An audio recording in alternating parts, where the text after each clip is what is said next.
Hey y'all, welcome back to the Loneliness Cure. I'm Maya. And I'm Malikiya. And this is the podcast where we dive into community building. We explore how health, wealth, and faith impacts the lives of community builders. Yes, so we're going to dive into our first 6 months of building community with our community, Texas Sister Society, where we mainly service Black women and women of color here in the Austin area. So, we're gonna do a little icebreaker. Okay, what's the worst gift you've ever received, and what did you do about it? The worst gift. That's a good question. I haven't received a lot of gifts that I didn't like.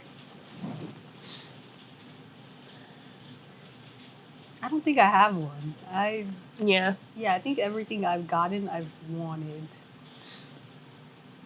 Yeah, I can't think of one either. Let's do another one. So, like, I guess I always appreciate gifts, even if it's not like what I wanted. It's like, oh, well, you thought of me in some way. I also am very vocal about what I want and don't want, so like, I feel like people know what to get me. Yeah. Versus just like, oh, let me try to just get her something random that I wouldn't like. Yeah. If you could go on a shopping spree anywhere, where would it be?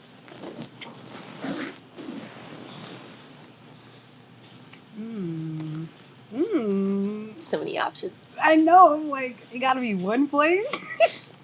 Like, I feel like I would try to spread my shopping spree out in multiple places. Like, I can't just go to one store. Like, what? There isn't just one that I'm like, yes, that's the one. Nah, I gotta spread it out. So there isn't just one store I would go to. I mean, you could go to a mall. I mean, I guess, but that's still multiple stores. That's not. Yeah, I don't have just one. No. What would yours be? Probably like, I don't know, like Nordstrom's or somewhere where I can get different things. We do have a variety. Yeah. Good variety place. For some reason, I don't know, I was thinking of places and I was like, like H-E-B. Not the grocery store. Look, and half of the stuff is perishable, so like you can't like stock up. You have a bunch of snacks and canned goods. It's like those extreme couponing shows. Have you seen those? Yes. So like you gonna be in H-E-B or in your shopping spree. That's crazy. Yeah. Okay. Let's get into it. So I guess we can start by talking about what worked in our first 6 months. What would you say that worked? Coming up with the dates on the calendar for our events and really setting those dates and sticking to them. Yeah. Because we did, 3 months out? Yeah. 3 months out. I don't remember why we decided to do that. Like, I think it was just to build a commitment to ourselves. And it wasn't like specific things on the calendar. It was just like, we're doing something this day. And with that, the details kind of came to us later of like, oh, it's going to be this type of event. Or, people are asking for this event. So I think that really worked in our favor, that we're like, we have to do something.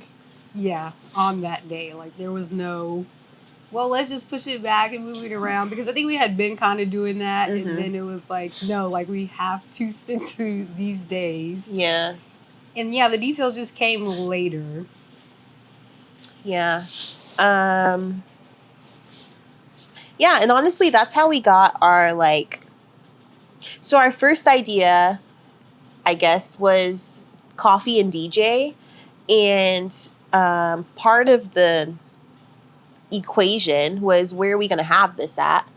So another thing we did well was cast in a wide net. So we found a list of coffee shops, looked on Instagram, what was cute and things like that, where we've been, and we emailed them to see like if we could have an event there. And so we really lucked out because our first location was like, yeah, you can come here. There's no charge. Just we're trying to get people in. Was it kind of new at the time? I don't think it was new. Yeah. I think one of them was kind of new. I think Yeah. it was Stargazer. Yeah. I think they Yeah. were new. I think everyone was new. Everyone that let us come in was new to doing events. Mm-hmm. Yeah. Yeah. They were new to wanting to host events in their spaces. Yeah. So we really lucked out in our favor because we were like, well, we need an event space. So, yeah, just collaborating with them and then letting us work in their spaces. Yeah. And then, but we messaged maybe 20 coffee shops, and then we got 3 that reached out. One of them reached out way later. So we planted the seed early and they, came back around. But yeah, so that was our original idea, coffee and DJ, because our whole thing is trying not to push alcohol as the forefront. But, you still want to listen to a good vibe, but you can do that with coffee as well. And a lot of those events were kind of popping up around that time as well. Yeah, just people wanting to get together, but not do the club scene or the typical things you go out and do with people. So it's like you can chill, but still be in community with other people. Yeah. In those spaces. Yeah. And then we also had the other aspects of an event to think about, how are we going to feed people? How are we going to keep people with drinks? Is there enough tables and things like that? So a coffee shop seemed like the best place to start out because it kind of covered all of our bases. And we just brought cupcakes and games and these question cards so that people could connect. So really decently cost. The space was free. Yeah. We just paid for the DJ really, and yeah, and that was we were trying to keep costs low at that time too. Yeah, we were just starting out, so we didn't have much funds to work with. Yeah. So, and that's kind of how our walk came about too, because we had that date on the calendar and we had to stick to it. And we hadn't booked anything in time either. Found a venue in time, and so it was like, what could we do that we can still bring community together? And it was like, we can all go for a walk together. Yeah. And it turned out to be something everybody really loved. Yes, yeah. It was honestly crazy how well, first of all, we put out RSVP and all of the spots got taken. I think we had, was it 40 or 50? No, it wasn't that big. Maybe 40. Yeah, 40. Yeah, and they were gone maybe 1 to 3 days. And so we were like, oh. But no, then it was, because I think we told them to RSVP in the comments. Oh, yes, TikTok, yeah. And it was, the comments were just, it was way more than 40 people. Yeah. We ended up having to split the walk into 2 different times. Because we were like, Yeah. And then we were like, let's actually make an RSVP link. Yeah. Versus just commenting, because, those comments got out of hand. Yeah. So we learned that we can't just RSVP in the comments. We actually need a physical, not physical, I guess, but a place where people can go and notify us all in one place. Because we were going through the comments trying to count. Yeah. Yeah. Yeah. And then I guess that kind of brings us to TikTok. So we started out, of course, social media is important. So we had an Instagram and a TikTok. And on TikTok, we were just posting normally, sporadically. And the walk kind of didn't go viral, but it definitely had a lot of traction on it. Mm-hmm. And so we were like, okay, TikTok is definitely a place where you can go out and be discovered because we're brand new, don't have, enough followers to do right, to really host anything. Yeah, but the way that we found our community, or TikTok was able to find our community for us, it was like, wow, there's like, one of the things people say in Austin is, like, where are all the black people at? Or where are all the black women at? And, like, on TikTok, we're like, oh, everyone is here. There's a lot of us. There's a lot. A lot, yeah. And I think what also helped us was our 30-day calendar we did at the very beginning. Yeah. Because I had just kept seeing it on TikTok, like, do a 30-day calendar to grow your followers and all of that. And I was like, you know what, let's just see, Q. Like, let's try to post consistently for 30 days. And we did. We did. Which was crazy. It was hard. Yeah, because I don't know why we didn't take the weekend off. Yeah. To not post. Committed. But our commitment got us to, I think our goal, so on TikTok, unless you have 1,000 followers, you can't add a link. So, how we figured out we need a link to get people to RSVP, we just had to, get to 1,000 before we could have them go to link in bio. Right. Yeah. So we were like, yeah, let's do this 30 days. We did it. We hit it. And I was like helping post you because you do most of our posting. Yeah. When I was on TikTok. I was like, Yeah. This is wait, this is what you do, people? Yeah. You what? And you do other people's accounts too? Hold on. Like, it can definitely become a lot, but like, because of the plan, we were able, the way we had to like plan content days and like, okay, we need to get this, and we just wanted it to be a good variety of, because your social media is also ideally supposed to answer questions that your audience would have. And we also used it to show our personality because connection's our main thing. So we wanted to connect through social media. But yeah, thankful for the calendar because it guided everything. Oh, yeah. Yeah. It kept us on track a lot. Because it was like, all right, we got to post and we got to host these events. Yeah. And yeah, I think it really helped our growth in that first 2 months. Yeah. When we were like coming back out and relaunching, because we grew pretty quick. Like, yeah. Really way faster than I thought we would. No, yeah. I think I agree. I think if you don't do anything else, if you want to start a community and you don't do anything else, plan out days for your events for 3 months. Decide if you're going to do 1 or 2 every month. And then commit to doing 30 days on social media. Like ideally you would have different content for TikTok and Instagram, but we just posted the same videos, same captions on both. And you really learn what works on social media as well through that. So if you want to grow and get to know your audience and find your audience, definitely do those 2 things. Yeah. I agree for sure. Let's talk about what didn't work. Because there were a lot of things. Not a lot. No, I don't think it was a lot that didn't work, but there was things that is like, all right. Yeah. We should have known that one. Yeah. I think the first one for me is, like, this, you've heard this, but until you're in it, it's kind of hard. And it's like focusing on what you're good at doing. 'Cause we can do everything, but that doesn't mean we should be doing everything. So learning how to assign task or not taking on other people's task as our own, because, maybe we know how to do it more efficiently, or maybe it's not getting done at all. We can't just take that on, because that's not our ownership. So I think that one really hit me because it's hard not to have control or to watch something not being done, and you can advise like, hey, is this getting done?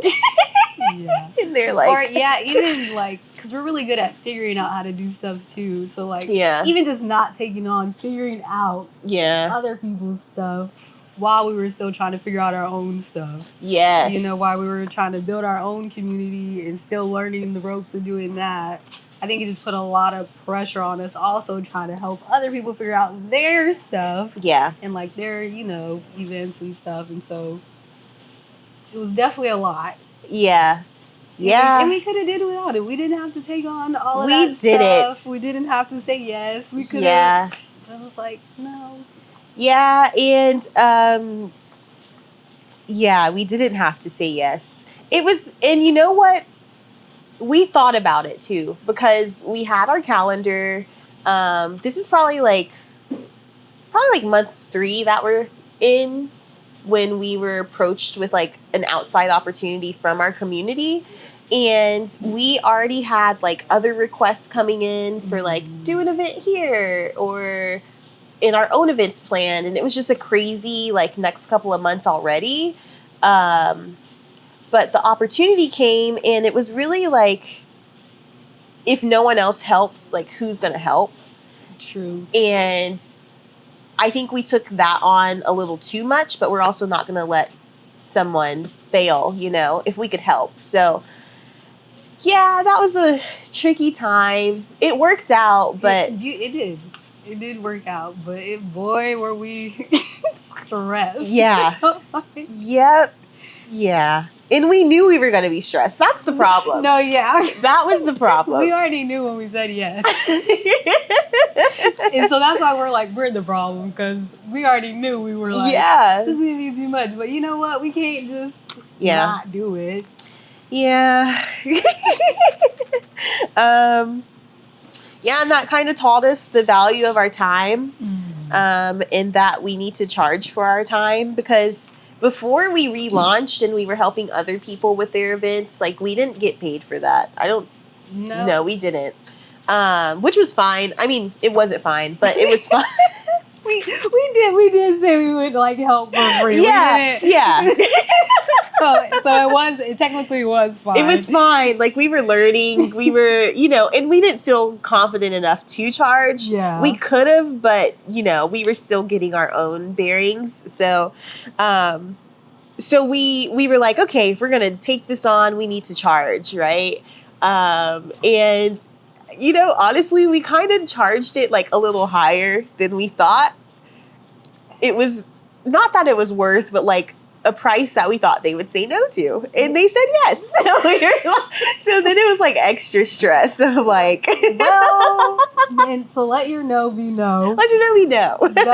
Don't even try to raise the price and think people won't pay it, because they will. Yeah. And that was a lesson for us that doesn't work. You can't just try to, up the price and be like, maybe they're gonna say no to this for sure. So we'll get out of this. But no. Nope, we got so in that. Yeah. And even more in it than we thought we would be. Yeah. I think another thing that didn't work is that, one thing that does work is getting feedback. So ideally, every event that you do, you should be getting feedback of some sort. We've always had feedback forms, and we started out virtually, but we figured out that people aren't really like voluntarily scanning and filling out a feedback form.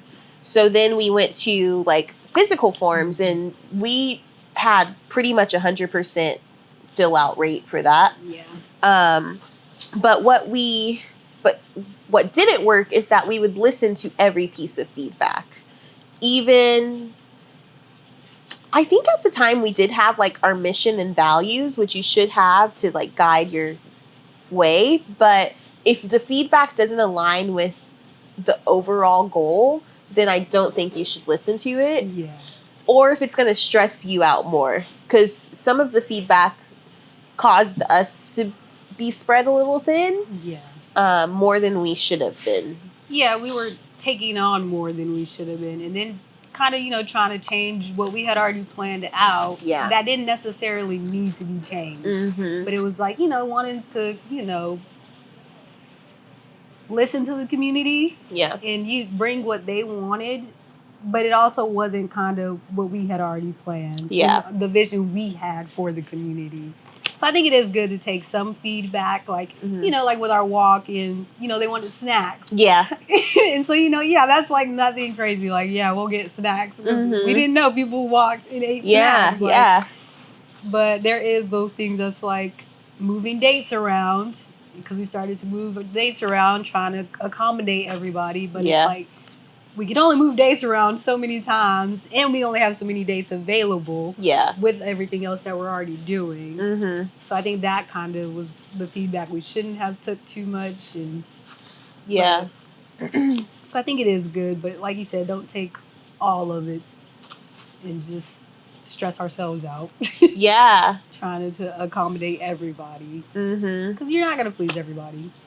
Yeah, you're not. Especially us. Like, it's just us two.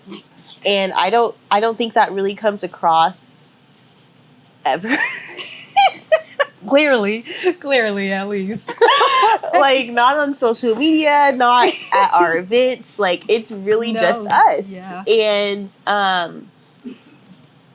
we one time we like put into chat, because we're like, we need help, right? So we put into chat GPT, we're like, what roles do we need? And it spit out so many roles. And we realized that we're doing all of this. Yeah. And we were like, that's a problem. But, we made it work. But again, that's just where you know your limits. What do we need to cut back on so that we can have this? We took a break from social media, because after doing the 30 days and then kind of dwindling a bit, like real life got way too busy, had so many events going on, so many obligations, traveling. So we were like, okay, we need to take a step back from social media. But yeah. And then I think the last thing that didn't work is we didn't really set expectations for our work relationships. Mm-hmm. Yeah, because we work with a lot of our friends, Mm-hmm. and just having certain expectations for them, and they're all great. They all work great. They're very, but we're also friends, and that sometimes becomes hard, because it's like, all right, yeah, we're friends, but I need you to focus on like what I need you to do here versus just you chilling and you vibing, which is fine. Yeah. But we're also here to get stuff done, and then knowing how they work also with other people. Yeah. So it's like you kind of see the difference. Yeah. But it also is like we didn't make the expectation clear. Right. Because we are friends. Yeah. And it does kind of get a little hard too when, most of your hangout time turns into doing business stuff. And so there's always that friend aspect of like, oh, we joke around and we do this, which we're always going to have. But it's like, okay, for this 10 minutes, like we need to be like focused. Yeah, this is professional.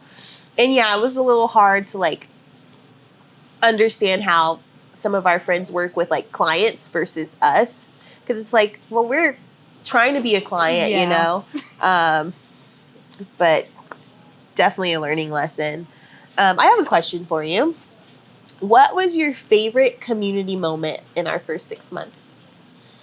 Favorites? Or one that stood out to you? I think when we did our walk downtown, and the like 4 women after went to get coffee, and then they came back, and like they had they walked extra to a coffee shop, and then they Ubered back. They didn't even walk back. They all Ubered back together, and I think that was just like beautiful to see, because it was like, wow, like y'all all just met here, and y'all already have like did y'all own thing, because that is the goal. Like we want people to come to our stuff to meet like other women and to click with them, like not just to come to our event, but like to also make friends outside of just coming to our events and hanging out with them outside of it. So I think that one, when they like all walked back and they had like their bags and their cups and they're like all like it all matched. Yeah. So I think that was definitely my favorite. Yeah. That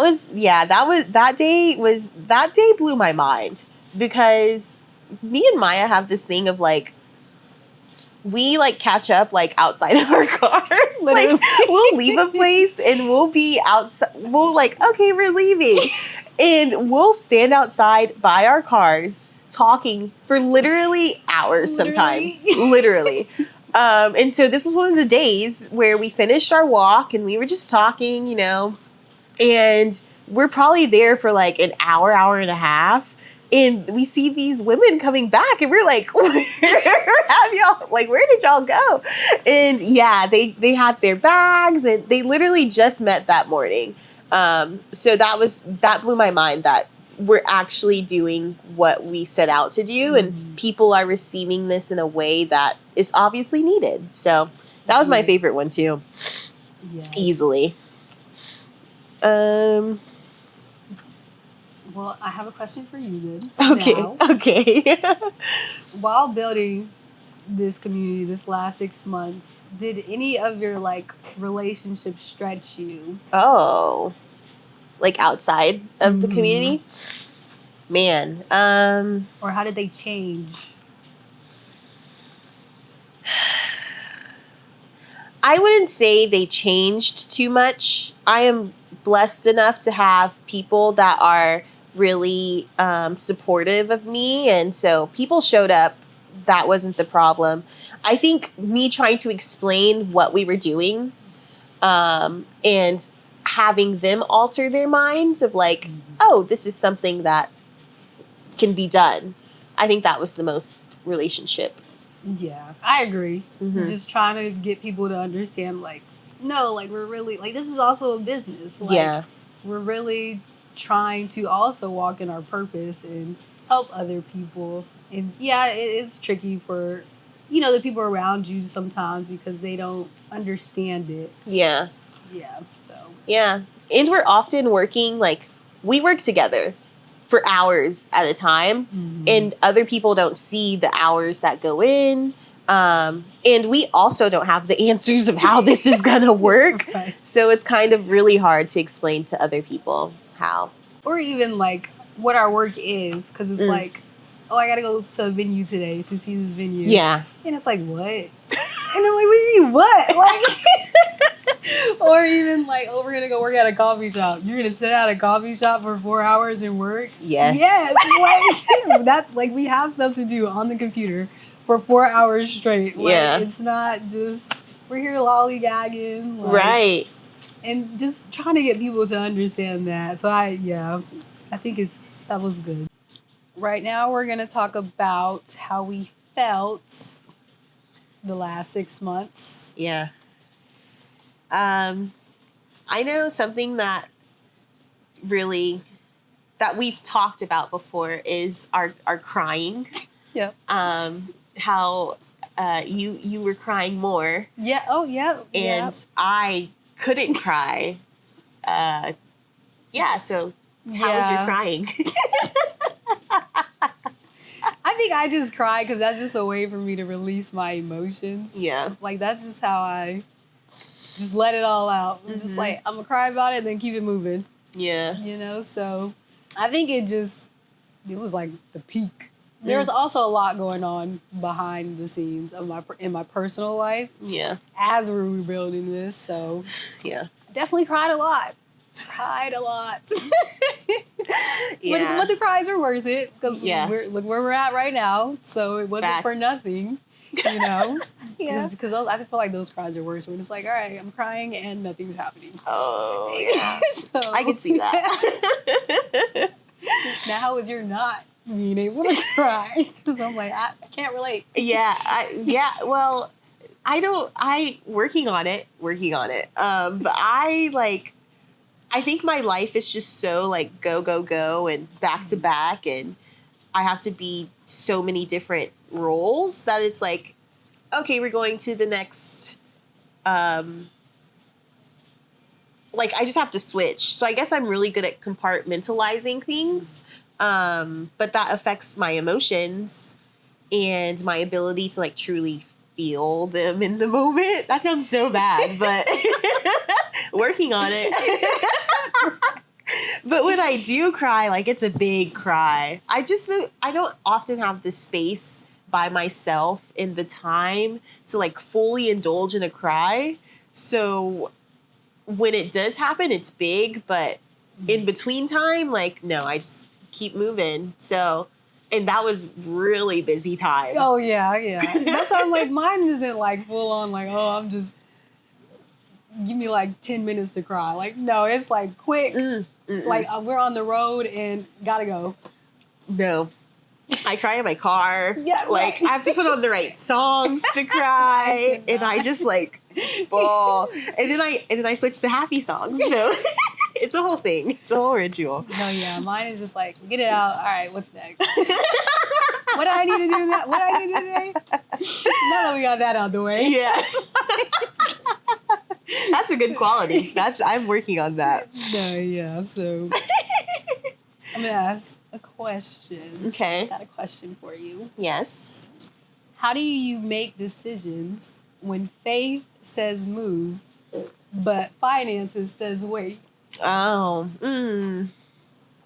Faith says move, but finances says wait. I think I still try to carry out the decision.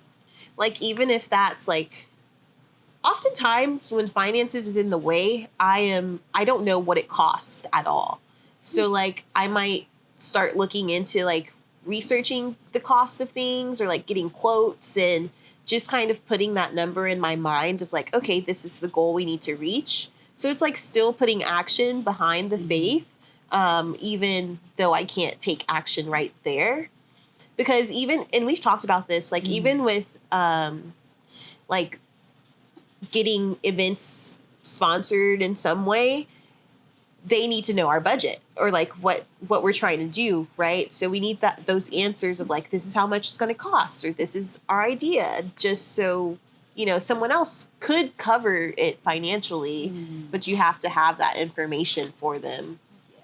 So still doing the research and having the number, even if you don't have the money physically yet. Yeah. So when I get the money, it's go. Yeah, like you already know what you're going to spend it on. It's already broken down. Yeah. And I think we're really good about that. Like, as we do these events, we really do break down those numbers and be like, all right. Yeah. It'll come. We'll get it somehow. Yeah. Yeah. And then speaking of funding, what did our first 6 months teach you about funding? It taught me there's a lot out there. There is a lot of funding out there for this stuff. Yeah. But there's also a lot of rules to getting that funding and a lot of stipulations that you have to qualify for. And our business doesn't qualify for, or I ain't found it yet. Maybe it does, but we ain't found it yet. Like, the money, the grants and like that type of stuff to help fund our events. Yeah. So it really just taught me just like the differences. I've learned a lot about different businesses and how it works trying to qualify for that stuff and all the eligibility and stuff you need for finance, for the money. Yeah. Yeah. Well, thank you for sharing. And looks like we're out of time for this episode. So make sure you follow us on Instagram and TikTok. Again, big shout out to the Concord here in Austin, Texas. Make sure y'all stop by. And of course, this would not be possible without our amazing producer, cameraman, director, lighting, Zay from Zadie Productions, also in Austin. And we'll see y'all next time. Bye.